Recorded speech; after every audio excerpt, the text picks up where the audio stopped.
tard sur les antennes de Flash TV, c'est l'heure du flash d'information. Bonsoir et bienvenue à toutes et à tous.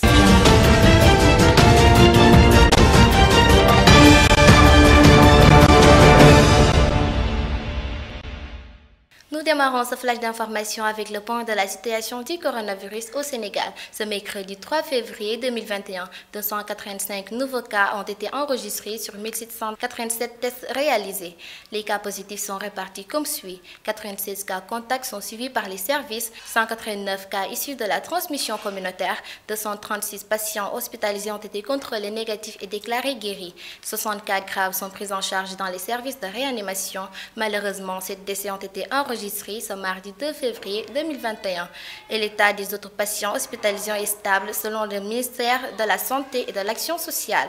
À ce jour, 27 365 cas contacts ont été déclarés positifs, dont 22 599 guéris, 648 décédés et dont 4 117 encore sous traitement. Parlons politique. Le président de la République, Macky Sall, est très en colère après la fuite dans la presse de la déclaration du patrimoine d'Idrissa Seck. Selon les informations de Rewmi Quotidien, Macky Sall a reçu hier en audience au palais le président du Conseil économique, social et environnemental. Ce pour arrondir les angles et décrypter la situation et en même temps rassurer son allié. Cette fuite est bien un problème dont Macky Sall aurait bien aimé se passer durant cette crise sanitaire.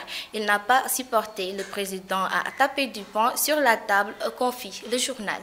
Le président Macky Sall a bénéficié hier de la confiance de ses homologues lors du 34e sommet ordinaire de la CEDEAO tenu en visioconférence. Il a été choisi par ses pairs comme président en exercice de l'Union africaine UA pour la période 2022-2023. Selon la présidence de la République, la CEDEAO a endossé la candidature du Sénégal à l'issue du sommet extraordinaire. D'ailleurs, l'élection du président Sall sera formalisée le week-end prochain lors du sommet ordinaire de l'Union africaine.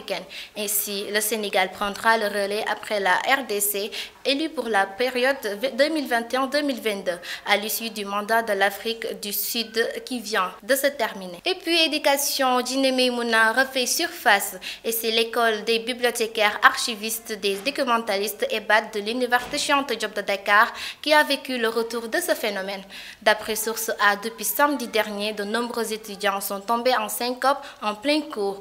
Et les faits se sont poursuivis jusqu'avant-hier, lundi 1er février. Face à cette situation, le directeur de l'Institut a procédé à la suspension temporaire des cours pour une période de 7 jours afin de voir si le phénomène va s'arrêter ou va perdurer. Passons à l'actualité internationale.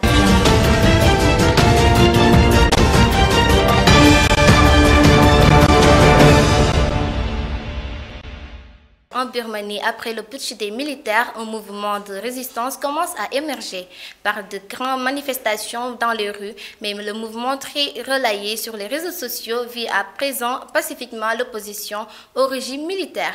Un groupe nommé le Mouvement de désobéissance civile a été lancé sur Facebook et compte ce mercredi matin 3 février près de 150 000 abonnés. Et le sport qui boucle ce flash d'information, l'Union des fédérations ouest-africaines de football UFOA a procédé ce mardi 2 février 2021 à Dakar au tirage au sort de la compétition UFOA des U17 qui aura lieu à Thiès du 5 au 13 février 2021. Le Sénégal est logé dans la poule A en compagnie de la Gambie et de la Mauritanie.